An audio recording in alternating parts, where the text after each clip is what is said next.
Selamat datang di sebuah video baru. Platnya Temi Ninja 250 karbu gua akhirnya sudah jadi. Ini dia platnya, plat putih. Motor hitam plat putih agak gimana, tapi ya udah, it is what it is. Nah, mungkin kalian sudah notice kok tanggal habisnya 12/26 bukan 09/27.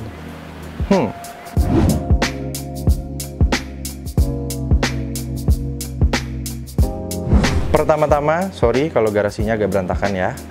Ada sepeda, ada bunga dari Olin, motor-motor juga kotor semua. Soalnya ya namanya motor dipakai kan gimana ya. Ruby kotor, kerennya terakhir habis dipakai kotor. Cuma Temi doang yang bersih. Ya, kinclong banget karena kemarin habis diambil lagi sama Dinan di Pro, dirapi-rapin lagi motornya. Jadi sekarang kinclongnya udah nggak ada obat. Bagian karbon-karbonnya dulu sempat kena overspray karena di bengkel cat ya, wajar. Udah dipoles semua sama Dinan pakai rotari yang kecil gitu, jadi semuanya udah halus lagi. Mantap, jos geng. Nah, kembali ke plat ya, plat putih. Coba gue ceritain dulu ya, kemarin cerita gue ngurus surat-surat Temi karena platnya memang habis bulan 12 tahun lalu. Jadi waktu itu berhubung Temi memang ya udah lama ngilang dari channel ini. Sejak terakhir itu gue mulai restorasi body-bodinya segala macam yang di Square Project. Video semua ada, yang belum nonton setelah video ini monggo ditonton. Nah, dia sekarang udah kinclong lagi. Cuman waktu itu berhubung motor lama banget nggak dipakai, gue sampai kelupaan kalau platnya itu mati bulan 12 tahun lalu. Jadi gue pikir kali ini gue mau coba urus sendiri ke Samsat, karena jujur aja selama ini kalau ngurus surat-surat tuh selalu pakai biro jasa, jadi terima beres. Cuman kali ini gue mau coba ngirit, pengen go through the experience kayak gimana sih kalau beneran ke Samsat dan urus sendiri itu, apakah mudah, apakah susah. Tapi buat kalian yang follow Instagram gue, yang belum, monggo di follow ya, @thejakartaroads. Waktu itu gue storyin pas gue ke Samsat. Jadi gue bawa si Temi ke Samsat Depok, terdekat dari rumah gue karena memang platnya juga masuk Depok. Terus waktu itu berhubung gue mepet-mepet terus, jadi gue datang itu di hari terakhir bulan Agustus karena waktu itu juga lagi pemutihan, jadi bebas denda. Nah, gue sekalian mau ngurus. Nah, itu sederet motor semua platnya bulan 8 tahun 22. Jadi yang udah pada habis tuh pada mepet ngurus di hari terakhir. Alhasil gue mikir rame banget ini, di antriannya aja udah rame banget, apalagi nanti di dalam. Terus gue mikir waktu itu ya udahlah, daripada gue uyel-uyelan nanti malah kena penyakit segala macem. Berhubung kondisi ya nggak cuma Indonesia tapi dunia lagi seperti ini, jadi gue ngeri-ngeri sedap, akhirnya gue balik. Nah, akhirnya kita pakai biro jasa akhirnya. Berhubung plat baru itu dari bulan 9 September kemarin itu sudah jadi putih. Jadi kita dapetnya tuh plat putih juga. Gue lumayan menyayangkan ya, karena ya Temi ini namanya aja Temi, itu hitam tapi gue balik gitu jadi Temi seperti Ruby ya, biru dibalik. Tapi platnya malah dapetnya putih. Nah, ini gue mikir juga sebenarnya kalau nanti re-nya saatnya urus plat 5 tahun dikasih plat putih, jeng-jeng, cocok banget, cakep. Cuman kalau di Temi ya elah John, nggak ada cocok-cocoknya gitu. Tapi ya namanya peraturan baru, it is what it is. Nah, plat putih ini di jalan kalau kalian perhatiin kendaraan-kendaraan baru atau yang baru ganti kaleng tapi di bulan 9 ke atas, sekarang kan bulan Oktober ya, bulan 10, pasti kalengnya itu yang pertama-tama putih resmi itu 09 tahun 27, karena kan 5 tahunan, jadi dari bulan 9 tahun ini sampai 2027 nanti. Gue juga di jalan merhatiin kalau ada plat putih selain yang 0927, dan ya sebenarnya kelihatan sih dari fontnya segala macam beda. Asumsi gue itu palsu dong, orang bikinan, karena maybe mereka prefer white, warnanya cocok. Nah, jadi mereka bikin plat ya di tempat-tempat stempel, tempat plat pinggir jalan gitu, bisa bikin warna putih. Pas gue dapat plat gue ini, gue juga kaget. Kok 1226 bukan 0927? Dengan gue yang sudah mengasumsi plat yang di bawah atau earlier than 0927 itu semuanya harusnya bikinan. Ternyata, jadi Temi ini kan platnya bulan 12 tahun 2021 dia habis. Ternyata meskipun gue ngurusnya telat, tapi dapatnya tetap sesuai dari registrasi awalnya. Jadi makanya dapatnya 1226 bukan 0927. Ini bukan bikinan ya guys, gue kalau bikin pengennya malah hitam gitu. Jadi buat kalian yang penasaran atau misalnya pikir ini bikinan, gue kasih tunjuk aja nih. Di STNK-nya Temi itu dia tulisannya TNKB putih. Jadi mungkin kalian biar tahu misalnya motor teman atau gimana kepo ya kan. platnya itu beneran putih atau enggak, tinggal lihat STNK aja. Karena kan di STNK pada umumnya TNKB itu tulisannya hitam, karena kan ya ada plat merah pemerintah, kuning kendaraan umum segala macam. Nah kalau misalnya TNKB hitam biasa tuh tulisannya TNKB hitam.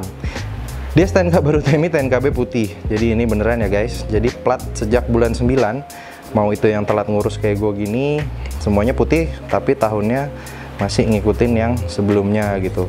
Gue agak menyayangi sih kalau andainya gue kesamsat lebih cepet, bulan 8 masih dapetnya plat hitam harusnya. Ya sudahlah, mau gimana. Yuk, mending daripada lama-lama, kita langsung pasang aja kali ya ke TMI plat barunya.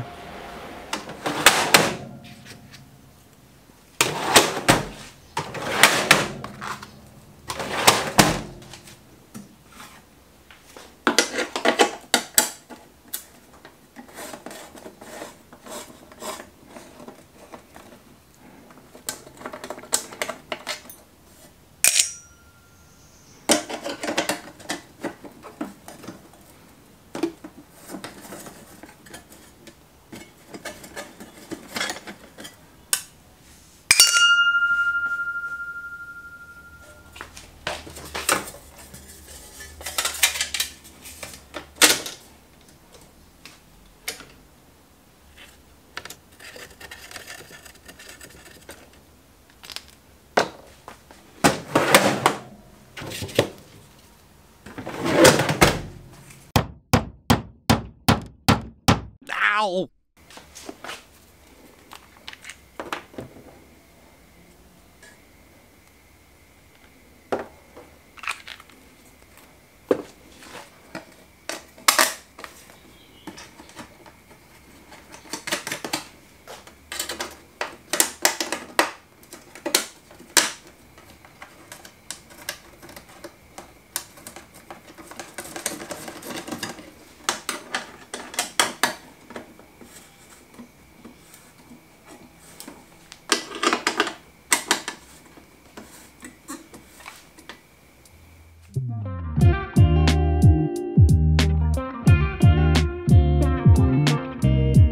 Akhirnya sudah kepasang ya guys ya. Sesuai dugaan jelek banget. Malah lebih cakep dari angle ini gara-gara ketolong ada putih-putihnya renya ya. Tapi aduh, ya sudahlah, mau gimana. By the way, ngomongin renya, banyak yang komen nih windshield zero gravity yang clear, kenapa nggak dipasangin MRA-nya lagi? Well, kalau kalian lihat tren motor-motor gua, majority windshieldnya clear semua. Soalnya nggak tahu ya, gue seneng aja gitu ngelihatnya, lebih racy look, racy feel gitu. Ini ya TMI gue belum nemu yang brandednya, tapi maybe later kita cariin yang branded yang clear juga biar cakep. Terus TMI kita apain lagi ya? Maybe gue sih kepikiran banget master rem ya. Dari dulu kan gue cuma ganti levernya doang, ini juga udah babak belur gara-gara jatuh di Sentul. Setelah merasakan rem-rem yang manju yang lain, nggak tahu ya, pakai master rem standar ini, kaliper juga masih standar, baru selang rem aja rasanya kok kayak kurang gitu. Sebenarnya gue sih ada master rem yang orinya renya nih, nganggur Nissinnya yang 16 mili, tapi gue sudah pernah coba fitting di sini, nggak bisa karena banjonya itu dia di bawah guys. Jadi selang remnya kalau belok kanan, berhubung Ninja Karbu body ininya tuh tinggi ya, kalau belok kanan gini mentok, ngegerus body, jadi nggak bisa, sayang banget. Nanti kita pikirin lah, kita pakein master rem apa ya si TMI ini. Habis itu maybe nanti calipersnya we'll see. Gue pengen coba setup yang beda dari motor-motor gue yang lain, biar beda-beda aja, jadi experience beda-bedanya tuh apa, beda merek, beda tipe. Jadi kalau ditanya orang, gue bisa jawab karena gue sudah pengalaman di motor-motor gue. Oke guys, berarti semua PR-PR TMI sudah kita kelarin ya. Surat sudah diurus, sudah hidup, plat sudah baru juga, meskipun platnya nggak cocok banget warnanya. Sorry kalau gue ulang-ulang terus, tapi ya it is what it is. Masangnya juga kurang rapi, ya mohon maaf, soalnya gue kan nggak tiap hari masang plat ya. Jadi berapa tahun sekali doang gue ngetok-ngetok plat dipasang di motornya. Habis itu TMI juga sudah kita detailing coating sama Dinan di Pro. Cat juga sudah di restore semuanya sama Square Project. Jadi basically TMI udah siap gas. Enaknya kita gas kemana nih? Gue pikir mungkin San Mori atau Night Ride gitu, biar vlognya nostalgic kayak beberapa tahun lalu awal-awal kita ngevlog kemana-mana selalu naik dia. Ya wes guys, kalau gitu jangan lupa di like, comment, share, dan subscribe. And as always, I thank you all for watching. Until next time.